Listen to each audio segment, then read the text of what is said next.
we could actually analyze the noises of the submarines. And we could not only tell his direction and where he was going, but how fast he was going. We could tell whether it was a whiskey or a foxtrot or a Romeo. I think you saw that in Hunt for Red October. Welcome to Cold War Conversations. Good evening. The stunning overthrow of Mikhail Gorbachev by communist hardliners dominates the news this Monday. Gorbachev was reported under house arrest as Soviet tanks took up positions throughout Moscow. 5, 4, 7, 1, 6, 6, 9, 8, 8, 3. Poland's military leader, General Jaruzelski, urged the Polish people tonight not to demonstrate on Tuesday, the second anniversary of the founding of the banned trade union Solidarity. And I'm here to host this final program from the German Democratic Republic for you. Colonel Terry Chester spent a good portion of his Royal Canadian Air Force career hunting for Soviet submarines in both the Atlantic and the Pacific Oceans. He was instrumental in the design criteria for sub-hunting capabilities when Canada procured the then new Aurora for anti-submarine hunting in the early 1980s. Terry has some great stories to tell regarding sub-hunting tactics as well as Canadian participation in NATO exercises. As the podcast gets more popular, our costs of hosting and running the podcast increase. If you're enjoying what you're hearing, a few dollars, pounds or rubles a month help keep us on the air. Head over to coldwarconversations.com and click on the support the podcast menu option to learn more. Thank you so much to all our fans that are supporting us. It is really appreciated. Now back to today's episode, where we start with Terry telling us about his early career. I joined the RCAF in 1964, right out of high school, actually. I went down to a recruiting center and they told me that they would pay my way through university. And so I said, well, I'll take that. So I signed up. I graduated from university under the regular officer training plan in 68 and was posted to Summerside, Prince Edward Island, to fly on the Argus aircraft. The Argus was a 4-engine torpedo-carrying anti-submarine aircraft, a derivative of the Bristol Britannia, actually. And Canada took that Bristol Britannia, made it into a couple of airplanes. One was a Yukon, which we put turboprops on. It was a transport aircraft. And the other one was the Argus, which they put... Okay.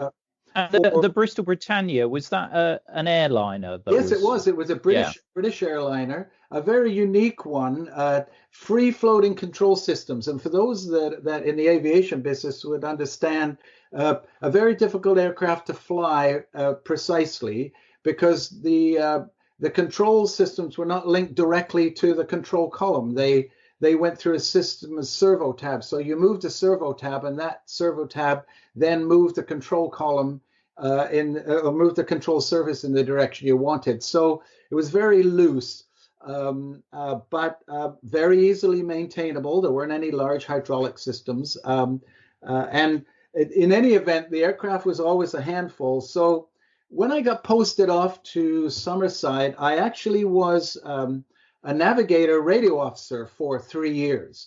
I flew around in the back of this aircraft, operating all the anti-submarine warfare systems and the radios, etc.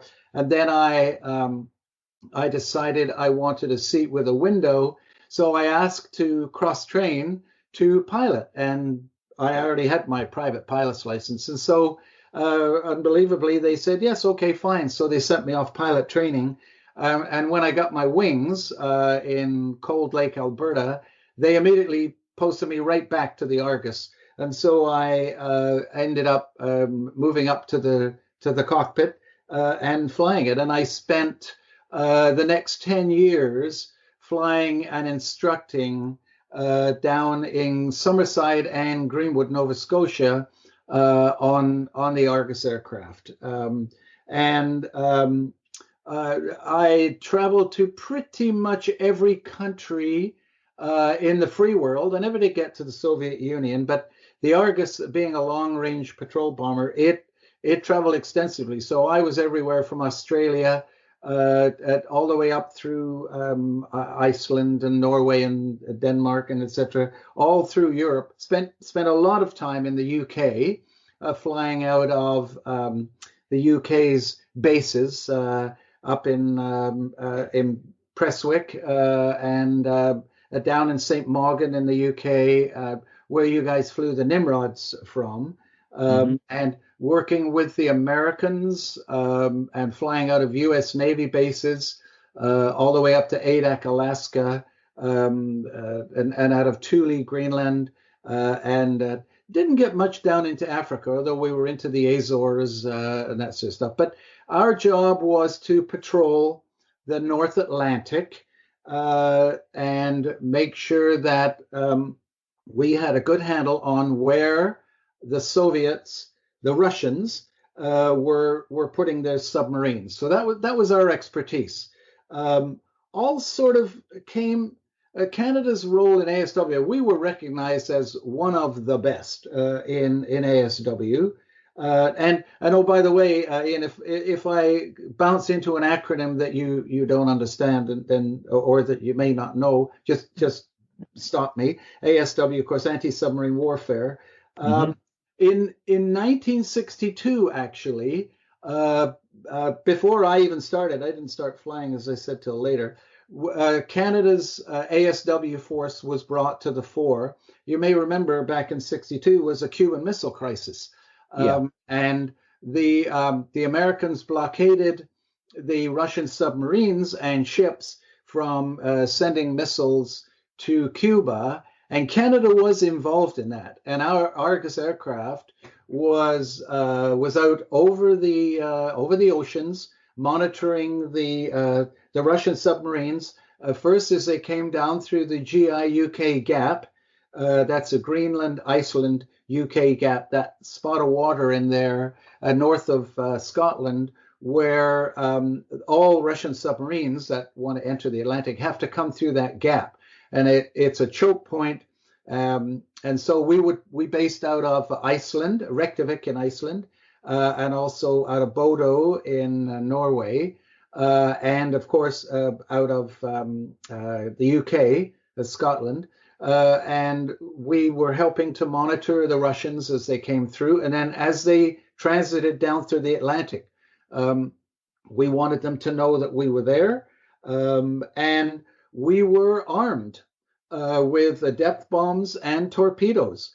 And if someone had pushed the button and said, we need you to sink that submarine, we were quite prepared to do it. So it was an interesting time, but Canada honed its ASW skills then, and we were, as I said, we were recognized as one of the best in the world. And the Argus aircraft was equipped with all of the latest sensors. We had active and passive sensors, and I'll go through those in a bit. But we obviously had the old World War II anti-submarine sensors, the radars, etc. But we had also got some new, quieter, more passive sensors with which we tracked these submarines. Now, the Russian submarines were, they had hundreds and hundreds of these submarines. At that time, during the 60s and 70s, it was their conventional fleet. They were snorkeling submarine, diesel electrics is what they were. They had diesel engines that charged up electric batteries. And we had NATO code names for them all: the Whiskey, the Zulu, the Golf, the Romeo, the Foxtrot, all of those types of submarines. I've actually been on a Foxtrot, strangely. Wow. There's one in the UK moored on the River Medway. that used to be a museum ship, and the guy there is trying to find a mooring for it, and it looks like the crew got off it just yesterday. It's a fascinating boat, and it's really interesting hearing you talk about this, because it does sort of bring it more to life, having been on one of these submarines. Absolutely, and of course they had. Can you imagine? I don't know if you've ever seen the movie Das Boot, but where these guys are in a submarine under the water. But I got to tell you, I'm slightly claustrophobic, and I would not want to be in any one of these boats. No, I have seen that film, and I do vividly remember that sequence where I think they're trying to get through the Straits of Gibraltar. Yes. And they get depth charge. So the depth charges you had, were they sort of just like a World War II depth charge, or were they?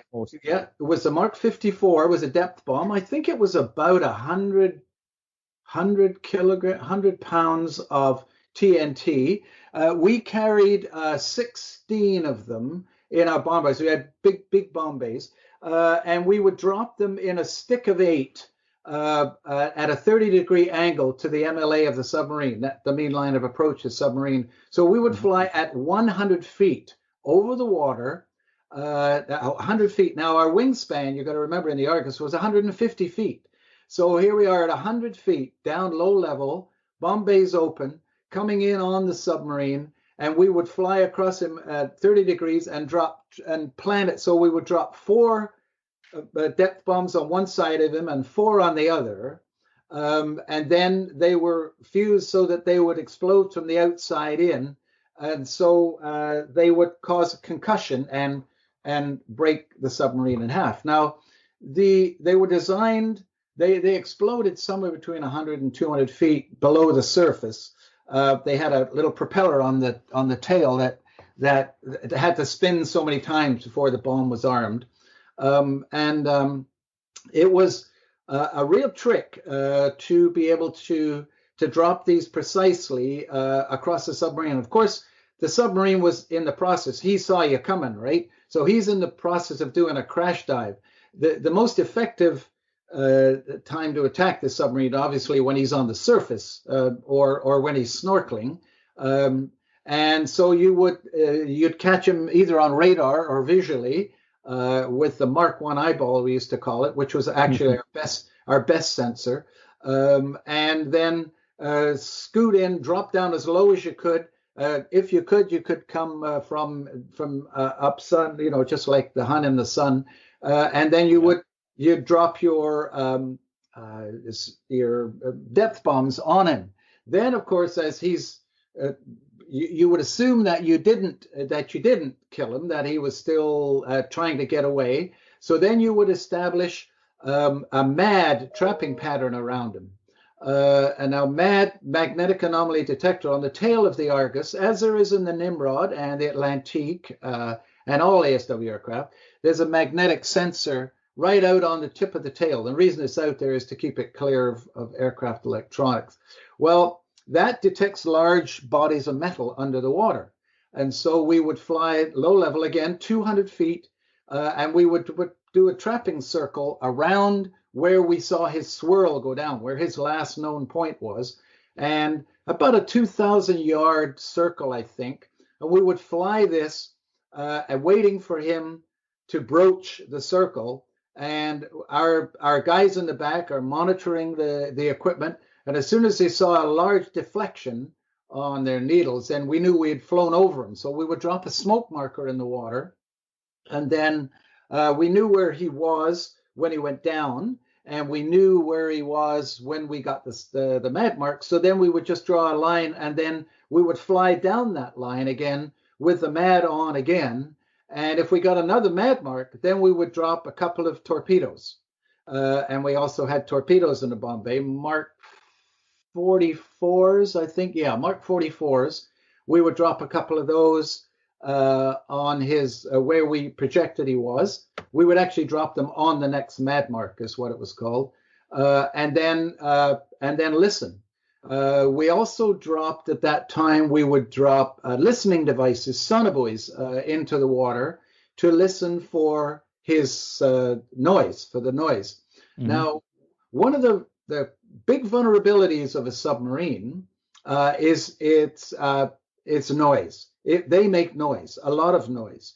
Their propellers make noise, their motors, their auxiliaries, they all make noise. And that noise, water is a great medium for transmitting noise. And so we would put listening devices, sonobuoys, into the water to listen for him.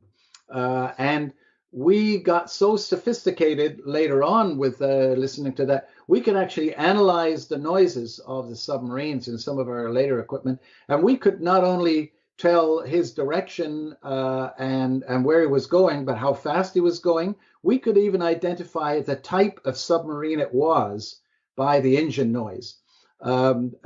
We could tell whether it was a whiskey or a foxtrot or a Romeo just by the engine noises and noises the submarine was making.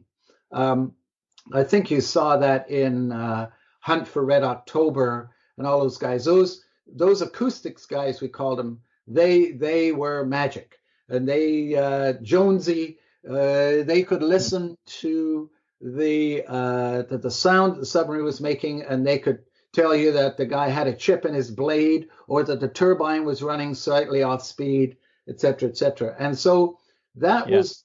Can I just ask you, I just want to ask you a couple of questions on some of the stuff that you've just mentioned there. Yeah. That you mentioned dropping the torpedoes. Did they have a homing mechanism of any kind? Absolutely, yeah. They would drop in the water. We usually tried to drop them ahead of the submarine, and they would circle. They would do a right or left turn. I don't forget which it is. And they would circle back and they would ping.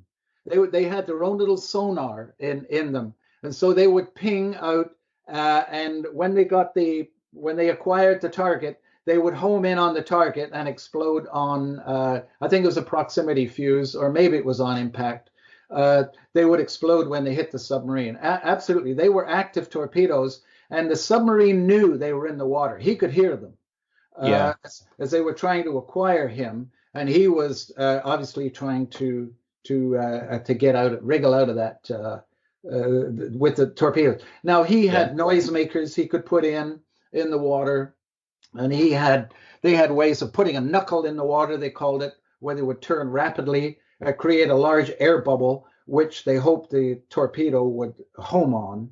But of course now the Americans and the Russians have much more sophisticated torpedoes, wake homing torpedoes they call them, et cetera, et cetera. So but that was fairly rudimentary, and we would drop at least two, and then if we were really in a hurry and whatever, and we didn't see it, we'd drop two more.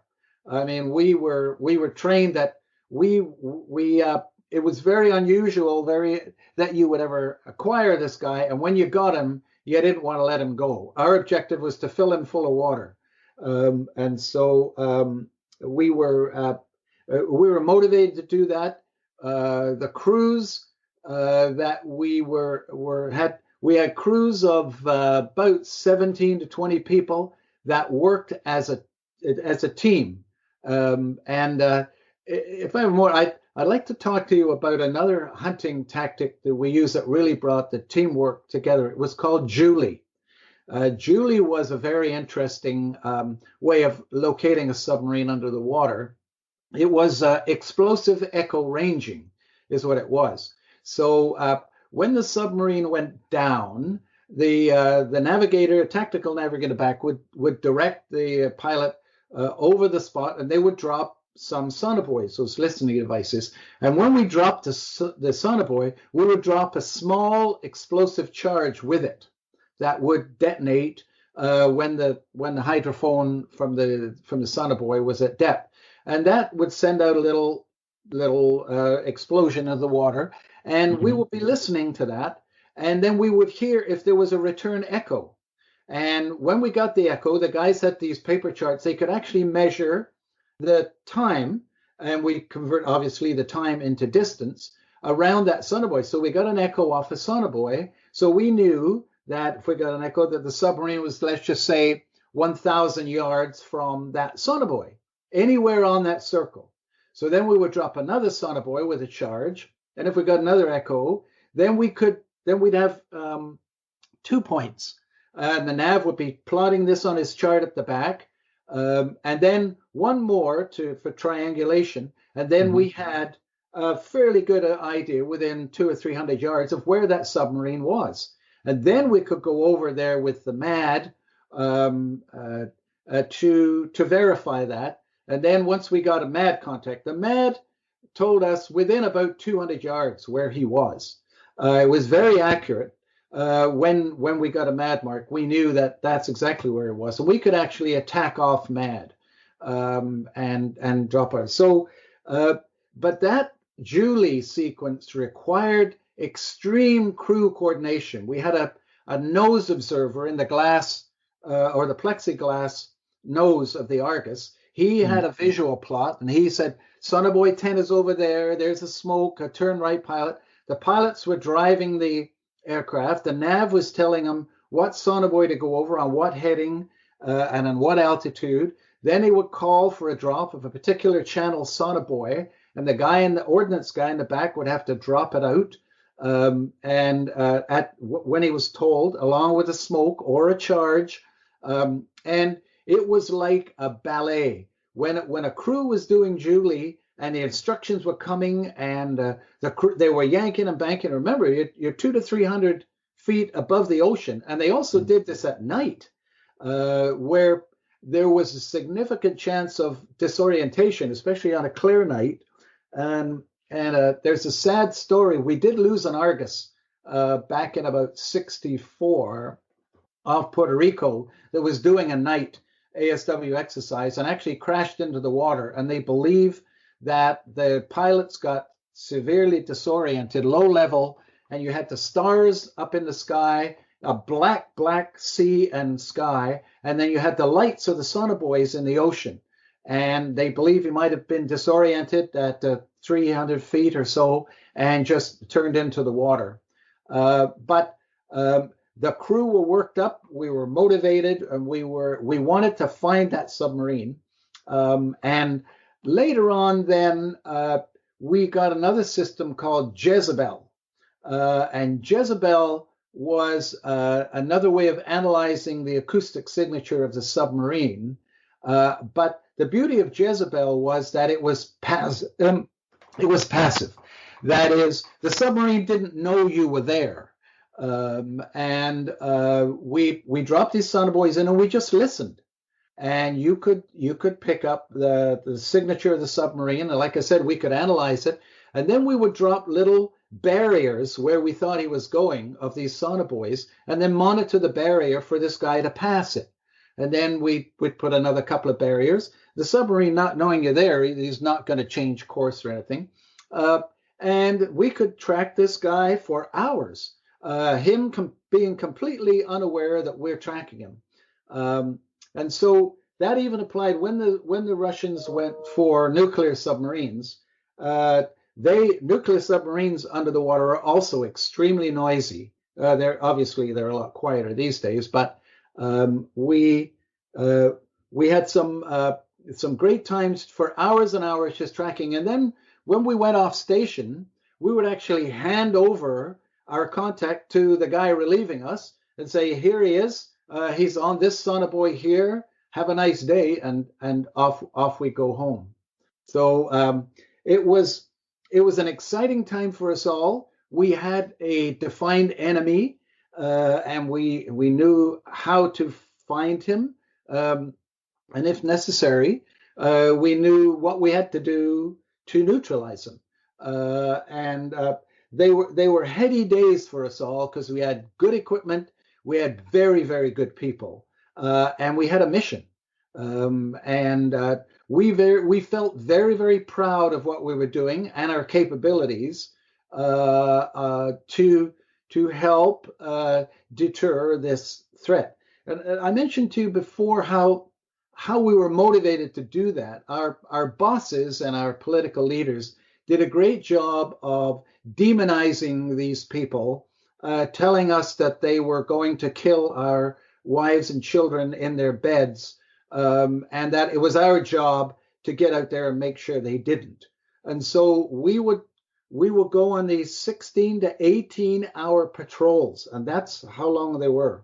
We'd take off at sometimes 3, 4 in the morning, and recover the next night after having flown out 1,000 miles to sea, done a 4 or 5, a 6-hour patrol, and then flown home. And we felt motivated and good about what we did because we thought we were making a difference.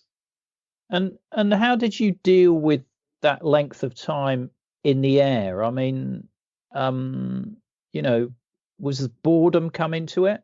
Well, boredom is certainly boredom. We always took a good book. In those days, that people didn't have a cell phone to play video games and stuff. You took a good book, but there was a routine. You generally worked, like for in the cockpit, you would go up and you would go into the right seat for 2 hours, and then you would get out, get a 10-minute break, stretch your legs, get a cup of coffee, whatever. Then you go into the left seat for 2 hours, and then you come out, and then you'd be off for 2 hours. So we had a crew of 3 pilots, and so you'd rotate. So while you were off, we had 4 bunk beds in the aircraft, a full kitchen where we would actually cook steak dinners, and some of the cook. You always had a good cook on the crew who would whip up fantastic gourmet meals and breakfasts and stuff. Because generally, when you got airborne, excuse me, you hadn't had breakfast, so you would whip up at breakfast, and then there was always something to do. Some of the equipment, in the back maybe need a bit of tweaking or peaking. So you'd be pulling boxes out and fixing them, or getting the sonobuoys ready for when you got on station. Or, we also had a lot of tests and exams. We were checked all the time. As a pilot, I had 3 check rides a year, instrument check ride, proficiency handling check ride, on and on. So you'd be studying up for your exams. And so you'd have the AOIs, the aircraft operating instructions. You'd have those out. You'd be reading. And another thing that the crews did is because we all depended on each other, we'd be asking each other questions. And if there was a quiet moment in transit or stuff, the captain, the crew commander, whose job it was to oversee all training, would be asking the young second officer questions or what ifs. Okay, we're here and whatever. It would be part of his job to train. So we were never bored. I must admit, there were times when I wish I were home in my nice warm bed, but we were out there. So I was either sleeping or eating or reading or doing my job. It was supposed to be the equivalent of 2 full crews on board, but in fact, it was just one big crew, and we rotated through the position. The navs rotated between routine nav, tac nav, scribe, etc. The radio officers, equipment operators, would rotate between the ASW, which is the position in the back, the sonobuoy ordnance, or he'd be running the ESM, electronic surveillance measures, or he'd be running the radar, or he'd be on acoustics, or he'd be up on the radio. Now the radio, the HF radio, was obviously our main piece of, that's how we communicated on HF. And interestingly, in those days, it was single sideband Morse code in the 60s. So when I first trained as a navigator radio officer, I had to learn Morse code, and I could send and receive Morse code at about 35 or 40 words a minute, just like an old teletype operator, because when you're out in the middle of the ocean or way up north or whatever, HF is really unreliable, but Morse code can always get through. So that and we would be sending position reports. We send a position report when we're out every hour, just in case something happened and we ended up in the water. If they didn't talk to us for 2 or 3 hours, then they knew where we were 2 or 3 hours ago, and so that's where the search and rescue would go. Right, and I presume you'd have to encode that before you send it. Absolutely. We had all these old codes. They were paper codes, and so we would have to take it laboriously, go across the top and down the side. So the letter A is really a Q, and we code it all up. And it was the job of the radio officer to bring the codes with him, and just sort of top secret codes and whatever. He would be the only guy that was allowed to look at them.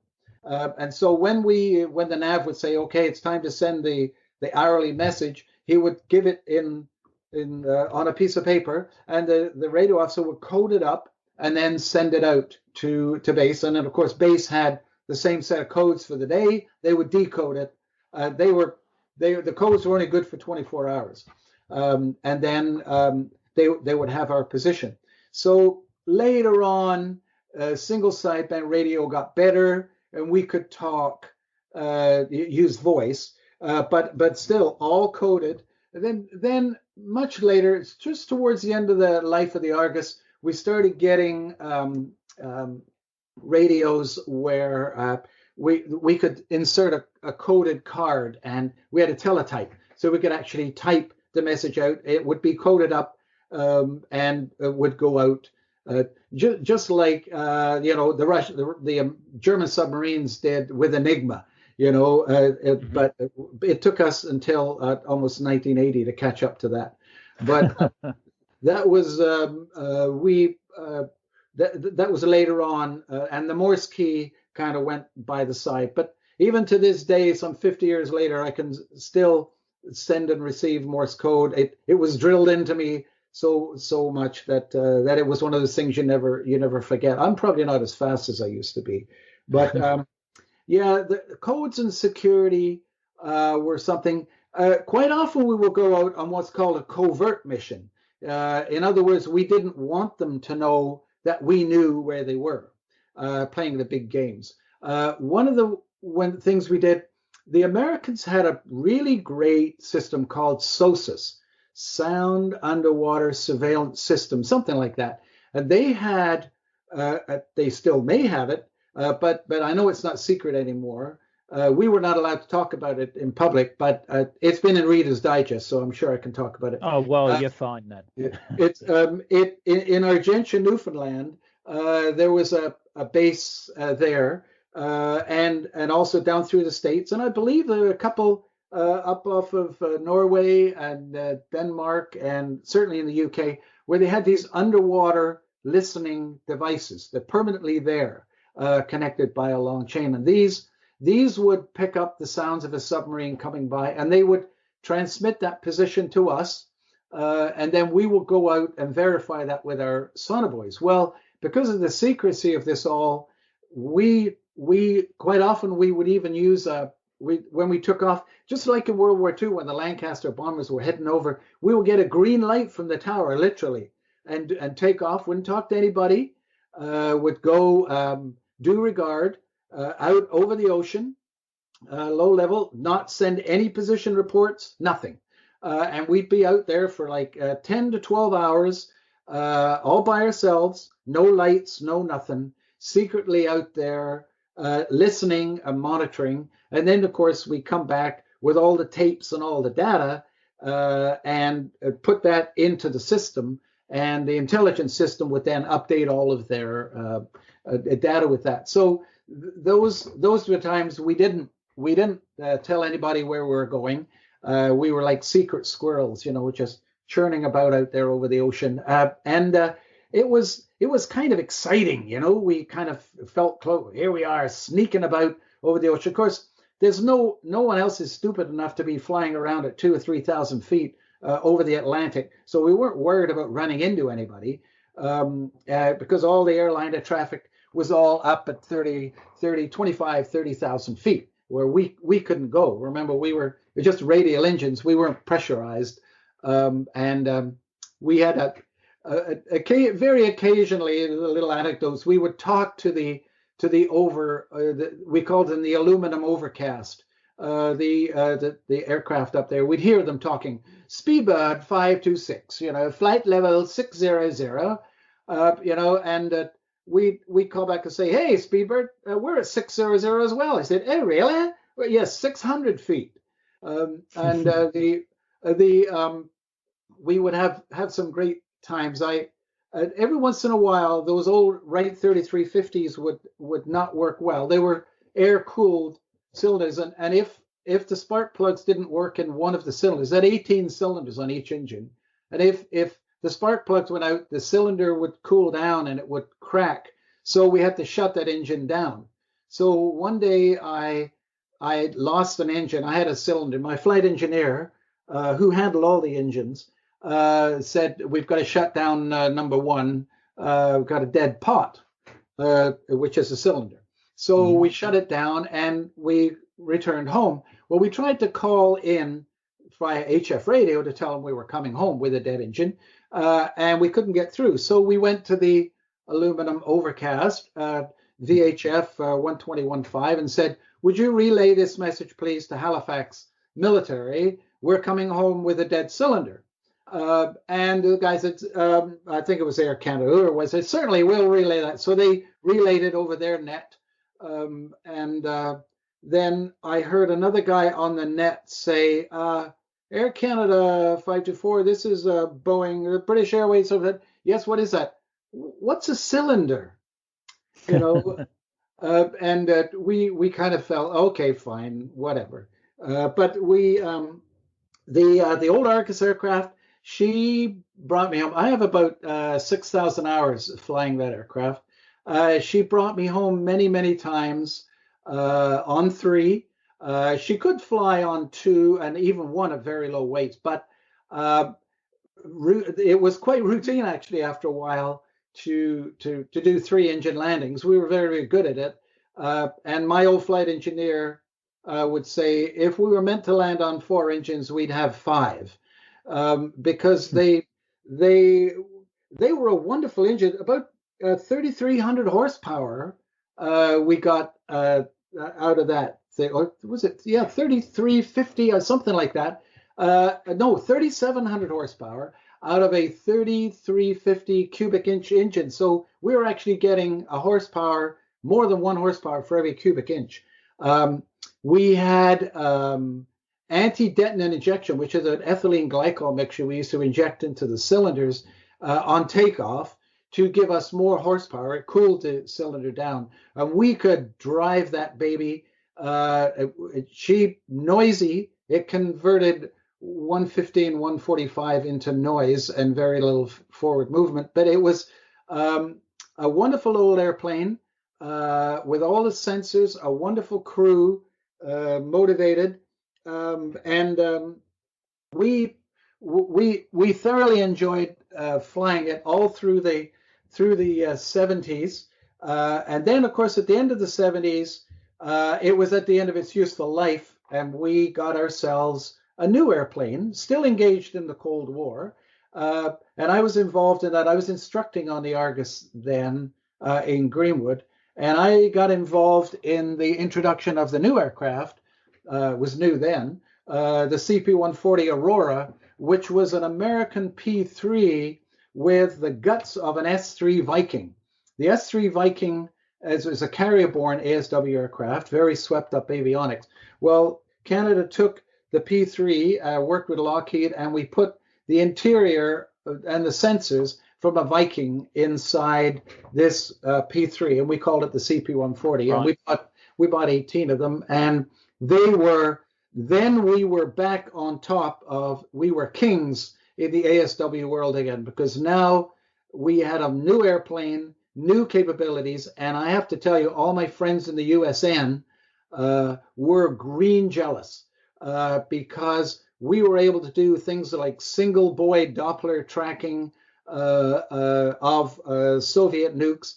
We were always being called by the Americans to deploy to places like Bermuda, the Azores, etc., to help them locate difficult targets. And I can remember one time there was a Delta submarine, which is a pretty swept up ballistic missile submarine the Soviets have, that was giving them trouble down south of the Azores, and we deployed an Aurora there, and I was with them. We must have been there a month because we will go out and find this guy, track him for a while, hand him over to the Americans. They would lose him.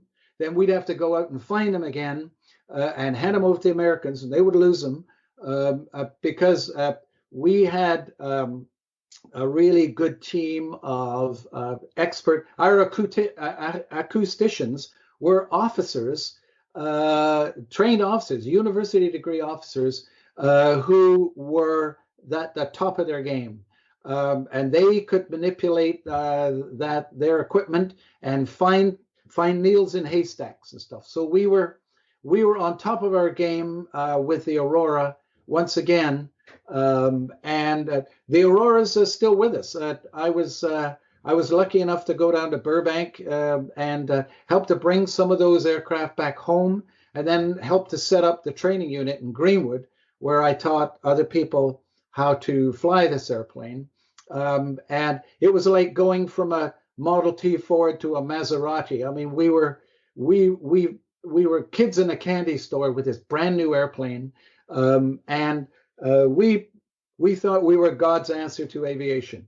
We had the world by the ass and we were running downhill, I believe the expression is. Well, it sounds like the USN thought you were, God's gift to ASW anyway, if you were finding these nuclear subs. Indeed. And we were helping them out. And we actually, the Americans were flying with us. They would ask to come on board. This basically was an American airplane, right? I mean, we just happened to buy it, but we were so good at it that the Americans would come and they say, how do you do that? What are you doing here? And then, of course, and here's another little insight, the U.S. Navy, who jealously guard any secrets about their submarines, were not very happy with us because we were picking up data and stuff that they wouldn't even tell the U.S. Navy P3 fleet. And we were picking up and recording all this information. We would say, we found this Los Angeles class submarine. He's at this position and that position. And they will come back and say, no, he wasn't there. No, you're mistaken. He wasn't there. And so then they started having guys fly with us to find out what we were finding out and telling us, I'm sorry, that's no foreign information, which means no non-US types are allowed to see that information. And so we'd say, hey, well, look, you guys are putting it out there. We're going to find it. Well, that's all we had time for, but we do have a second episode coming up with some more great stories from Terry's career. Do visit the show notes at coldwarconversations.com, where there's details of Vintage Wings, a collection of historically significant aircraft that Terry has worked on, as well as the Royal Canadian Airforce Association, of which Terry was a national president. If you like what you are listening to, you can really help us by leaving reviews on iTunes or with your favourite podcast provider. It really helps raise our profile and get great guests like Terry onto the show. If you can't wait for the next episode, do visit our Facebook discussion group where our guests and listeners, like yourselves, continue the Cold War conversation. Just go to coldwarconversations.com and click on the Join the Conversation option. Thank you very much for listening. It is really appreciated. Goodbye.